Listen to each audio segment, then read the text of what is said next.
means that patients have like how can I say, defections of the gene expression individually. It means that patients have a low immune response from their genetics mutation. Another one is a condition that we has been received and also treated from the other kinds of the medication. For example, like transplantation. So it means that these conditions incorporated of the donor and receiver. It means that after the two patients interact together, we have to test the compatibility of two organs each other. Another one is the chemotherapeutic test. So all of you know that the receiving of the chemotherapeutic agent is mean that it can reduce the immune response of the patient. And some of the infections as well. Some of the virus infection, like the HIV infection, can cause a low immune response as well. Okay. So as I said previously that the immunocompromised involved with a low immune response or weak immune response against the pathogen. So it means that it will allow the opportunistic infection or the normal flora infects into the oral cavity of the patient. So this is really important and also play a role in the patient who receive the chemotherapeutic drugs and also low immune response. So that is really important for when they go to the dental clinic, so we have to diagnose and give a medication. So what caused the people to be immunocompromised? So as I said previously that we have the chemotherapy and also the radiotherapy as well. So all of the regimen for treatment of this patient can kill both of the cancer cell and also the normal cell. So that's why the patients who receive this medication got a real immune response in this condition. So as you can see here in this figure, it represents the cancer therapy induces cardiopulmonary failure. It means that after the patient got the treatment from the doctor, so it seems like they give the medications as the chemotherapy that combined with the radiotherapy. So after they, how can I say, resolve the problem of the cancer, but in terms the consequence of the treatment, it means that it will cause the autoimmune disease like immune escape. It means that we have a low immune response. It means that the pathogens they escape or avoid interaction with the immune response. Pulmonary dysfunction, it means that so after you got some of the chemotherapeutic drugs, they kill a normal cell in the lung. So therefore, it causes the functions of that organs as well. Sometimes it also causes the fibrosis. It means that the dead cell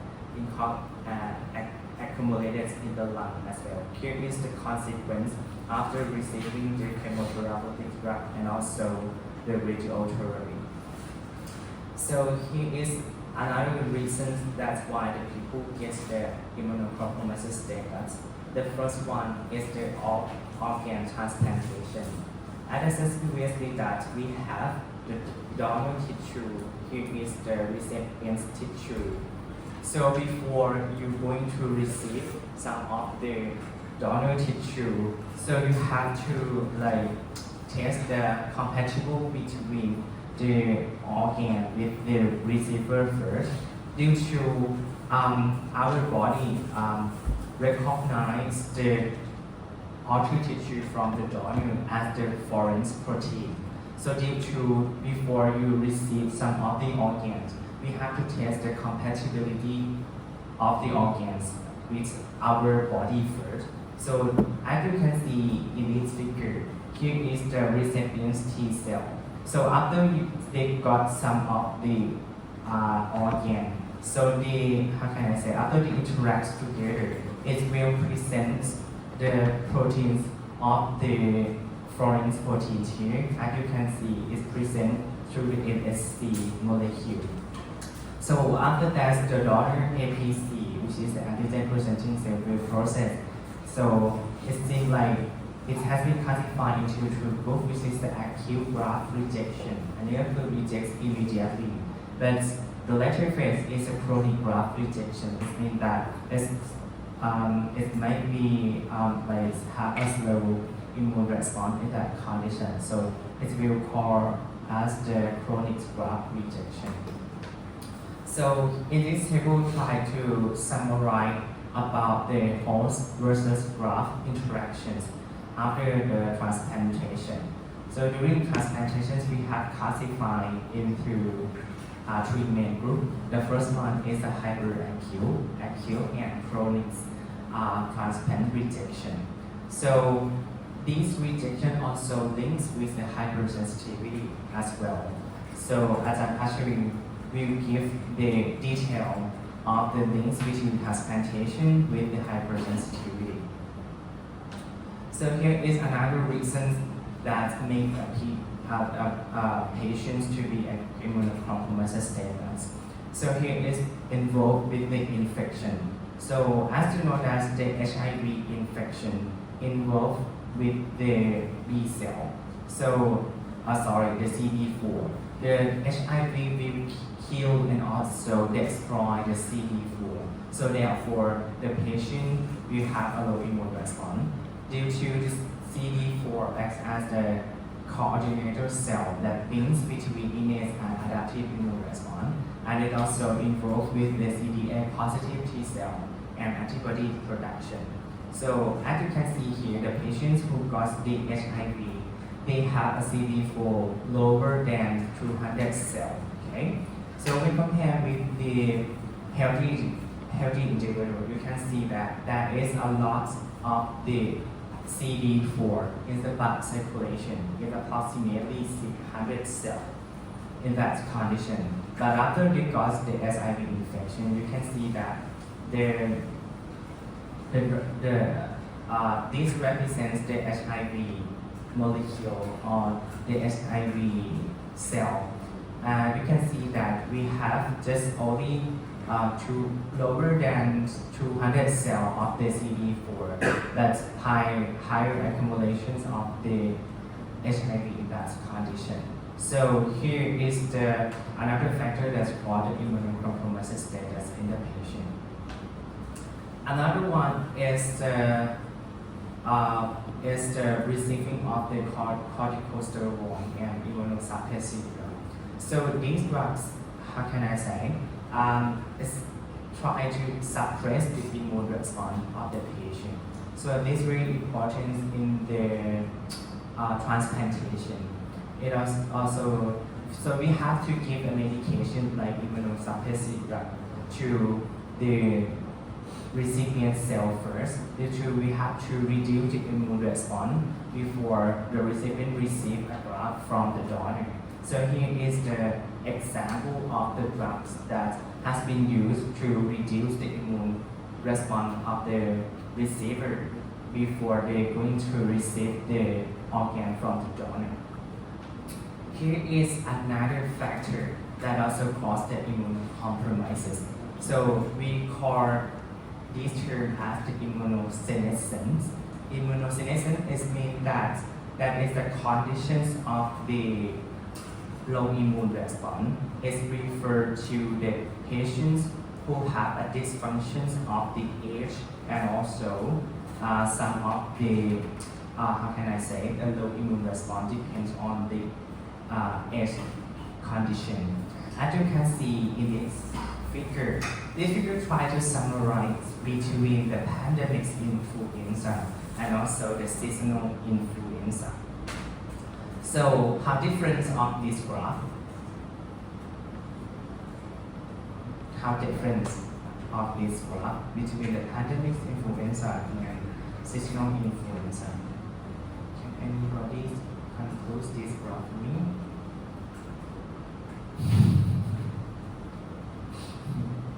In terms of the immunosenescence, it's involved about the age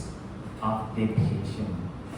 As you can see here, at the infant status, the patient have a low immune response. is increase the infectivities of the influenza. When you have a higher ability or adaptability to increase the immune response, as you can see here, the influenza will decrease as you have a strong immune response against them, but it will rise or increase dramatically after you got old age period. But when compared with the pandemic influenza, the pandemic influenza has meant that you went to another country and you receive some of the viral particle, you don't have any immune response against them, so that's why you got infection in this stage. ก็คือ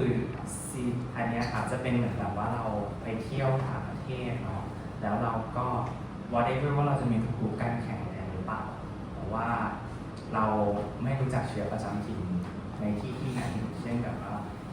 อินฟลูเอนซ่าจะมี H5N1 H5N2 ใช่ไหมครับสมมติว่าเราไปยุโรปเนี่ยเราไม่เคย expose กับตัวอินฟลูเอนซ่าที่นั่นเราก็จะถูก infection แม้ว่าเราจะมีภูมิคุ้มกันแข็งแรงก็ตามแต่ถ้าเกิดว่าเราอยู่บ้านอยู่ที่ประเทศไทยเรามีอินฟลูเอนซ่าที่เรารู้จักอยู่แล้วอินฟลูเอนซ่ามันจะขึ้นก็ต่อเมื่อตอนเป็นเด็กเรามีภูมิคุ้มกันเมื่อเราอยู่แล้วเมื่อเราอยู่กับมันไปเรื่องจะเป็นเชื้อประจำถิ่นใช่ไหมครับเราก็จะไม่มันจะไม่ก่อโรคกับเรา antigens นะครับถ้าเกิดสมมติว่าเรามีอายุเพิ่มขึ้นแล้วเรามีภูมิคุ้มกันต่ำลงไอ้ตัวนี้ถึงจะก่อโรคอันนี้คือความแตกต่างของระหว่าง pandemic กับ seasonal influenza ปีที่เราออกข้อสอบแบบนี้นะครับมีใครตอบได้สักคน so ปีนี้ออกดีไหมนะปีนี้เดี๋ยวเปลี่ยนกราฟใหม่แต่ให้แบบคอนเซ็ปต์คล้ายๆเดิมว่ามันเขาเรียกว่าอะไรมันมี2 aspect แรกก็คือภูมิคุ้มกันที่เราเจอเชื้อประจำถิ่นที่บ้านเราอยู่แล้วอีกอันหนึ่งที่เป็นแบบ pandemic ก็คือเราต้องไปเที่ยวที่อื่นแล้วก็รับเชื้อมา so here is the figure comparisons between the mechanism of the immune senescence so and when you have a strong immune response you can see that you have the can I say any activity of the white blood cell the naive lymphocytes production so if you have a lot of the naive it means that you have a higher chance to interact with the pathogen and produce a lot of the antibody. And also, post-vaccination antibody titer. It means that after you receive the vaccine, so you will got a lot of the antibody. The antibody titer represents the amount of the antibody in blood circulation that they are ready to fight against the pathogen. But in terms of the immune senescence, it means that at the old age persons, they have a low immune response due to they have like how can I say lymph nodes fibrosis. It means that dysfunctions of the lymph nodes. And as you know that the lymph nodes is very important to deliver some of the antigen presenting cell capture a lot of the pathogens throughout your body. If you have a fibrosis, it means that you have a dysfunction of the lymph nodes. It means that you have a low immune response against the pathogen. So leading to the patient in this state as susceptible to the infection when compared with the normal state. So in this figure, try to represent and also summarize about the immunosenescence as well. So as you can see here, at the oldest person, they have a low interleukin 7 productions. มันน่าจะเป็น interleukin 17 มากกว่าไม่น่าใช้7ครับมีเติม1ให้หน่อย interleukin 17 due to is involved with the inflammation, telomere activity, infection susceptibility. That means that the pathogen is being infected in this patient, and also have a low inflammatory mediator, which is the another cytokine as well, and also tissue dysfunctions can occur in these patients. Low number of the naive B cell, and also low number of the CD4 as well. So here is another another reason that can make the patients be the immunocompromised status. So here is the obesity. Obesity is in Thai คือโรคเบาหวานใช่ไหมครับ Obesity is the patients who have a high glucose in blood circulation, and that patients have a low immune response due to all of the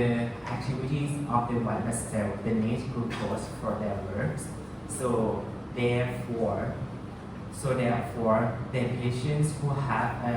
type 1 diabetes, it means that the patients who have a dysfunction of the pancreatic cell, that how can I say, defections of the release of the insulin. Therefore, the patient will got a lot of the glucose accumulations in blood circulations in the type 1 diabetes. But in type 2 is the insulin resistant. It means that we have the insulin, but they did not work at that situation. Therefore, the patient will got high accumulation of the glucose in blood circulations as well. So both type of the diabetes makes a patient have a low immune response. So due to the lack of the energy to drive and boost the white blood cell for their work. So here is a figure that summarize again about the two types of the diabetes. Type 1 diabetes, no insulin because of the defections of the pancreatic cell to secrete the insulin. And another one is the insulin resistant. It means that dysfunctions of the insulin. Okay. So here is the types of the immunocompromised status. So we have a primary immunodeficiency. So it's rarely children are born with. It means that these patients have a defect on the genes expression, and the genes that might be involved with the white blood cell. So therefore, that patients have a low immune response on that condition.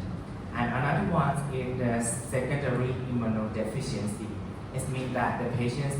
that has been going through receive some of the chemotherapeutic drugs, immunosuppressive drugs, and also got an infection like HIV infection that causes immunodeficiency in that condition. So here is the main cause of the secondary immunodeficiency. As I said previously, that is the drugs, malignant status, infections of the virus, deficiencies that from the iron deficiency, he is involved with the nutrients depletions, autoimmune disease, and auto disease like diabetes, as I said previous slides.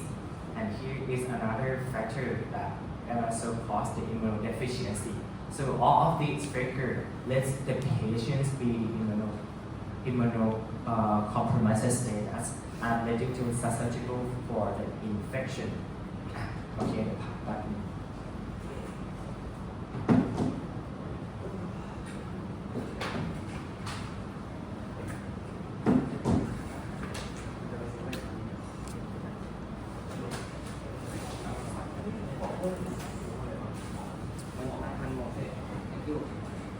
ลงมา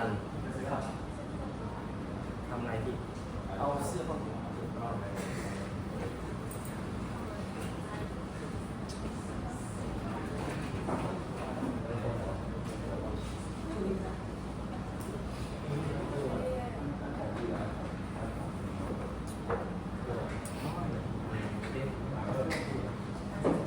ครับใช้หนึ่ง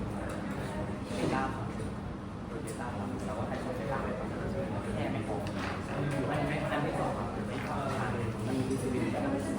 ไม่เอาตัวโค้ดไปใช้ออกอันแรกมันไม่มีตัวมีสารที่ชื่อใช้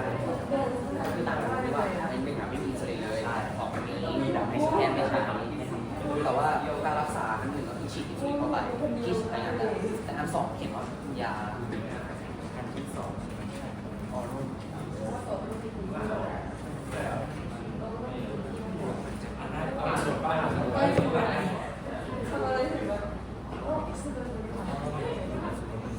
อันนี้น่าจะเป็นหมายถึงว่าแบบเราเอาโรคเมดิซี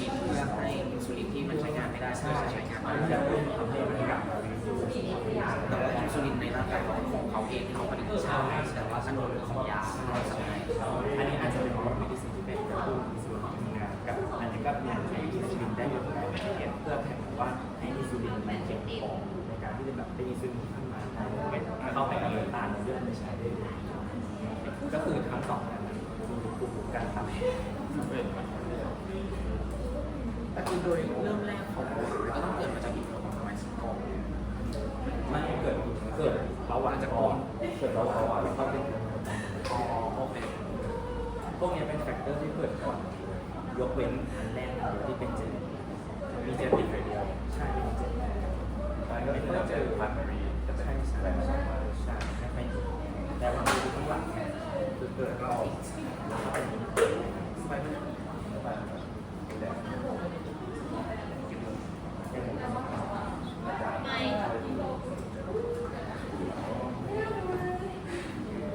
ของเราเรื่องอะไรครับ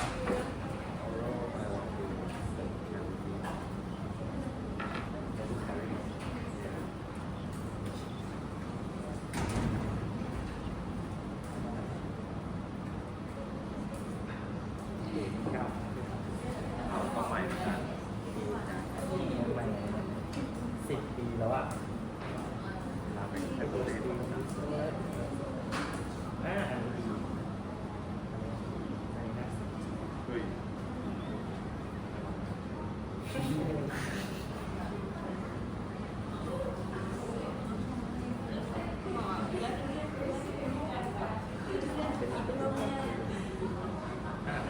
โอเคมีอันหนึ่งปะ ตอนนี้แหละอาจารย์ อ้าวดูสิเซเวอร์อ๋ออันนี้เป็นเกี่ยวกับลีนแล้ว เป็นไง เป็นดูโอ้ยาก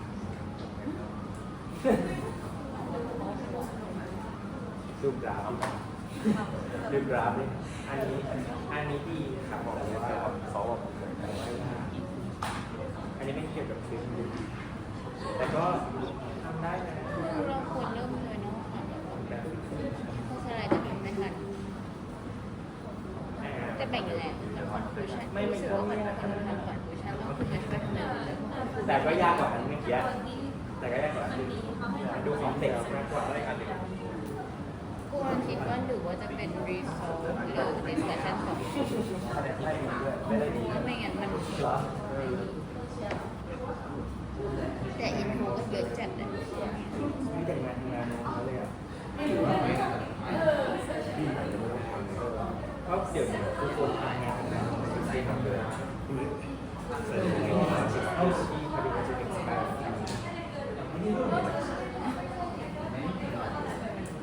ฟิกจริงๆวันนั้นดักมากไปว่า งานอะไรไม่ได้กันอันไหนไม่รู้สังเกตการณ์เราไม่ได้เอาซองกินแต่ไหนเลยไม่มี อันยังได้ออกมาเลยไอ้ตัวนี้อันนี้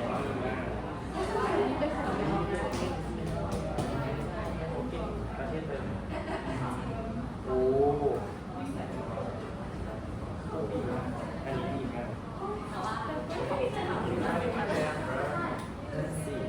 พูดดีดีเนี่ยเป็นคอลแลบอันนี้ดีอันนี้ดีสุดไม่เลยอันนี้ดูอะไร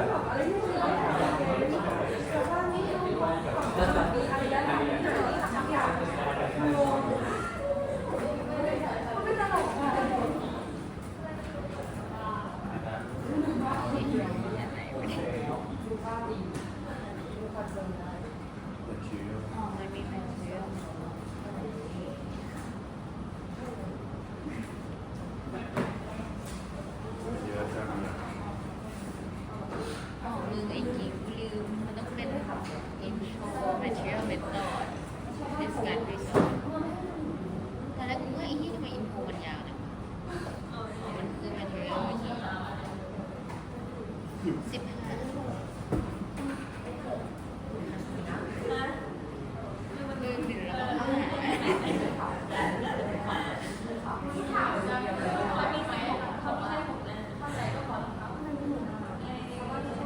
มี16 รอบจะกี่รอบ